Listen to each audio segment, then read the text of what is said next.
ఎక్కడైతే పహల్గామ్లో అక్కడ మనకి ఉగ్రవాదులు దాడి చేశారో అక్కడ పంజాబ్ వాళ్ళు గూఢసారిగా పనిచేశారంట.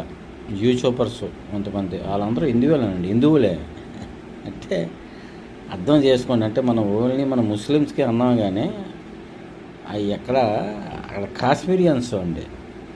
మనం తప్పు అట్లా అనకూడదు, ముస్లిమ్స్ అనకూడదు, కాశ్మీరియన్స్ కొంతమంది మోసం చేశారు. అటుపక్క నార్త్ ఇండియన్లో వాళ్ళు కూడా. అది మోడీ గారు అర్థం చేసుకోవాలి. సౌత్ ఇండియా వాళ్ళకి ఎవరైనా ఐడియాస్ ఉండవు. వాళ్ళంటే ఒక 5-6 మెంబర్స్ యూట్యూబ్ చేస్తూ వాళ్ళకంటే మొత్తం సమాచారం ఇచ్చారంట. అర్థం చేసుకోండి.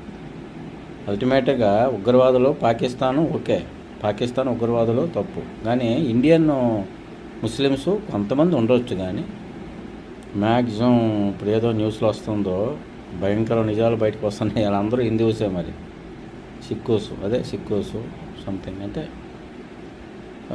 మరి ముస్లిం ఏతర అంటే ముస్లిం కాకుండా వేరే జాతి అని అర్థం కాదుగా. ఇక్కడ ఉగ్రవాదం అనేది ఉగ్రవాదే, కానీ అది మతంతో సంబంధం ఉంది. అది ఓకే. Thank you.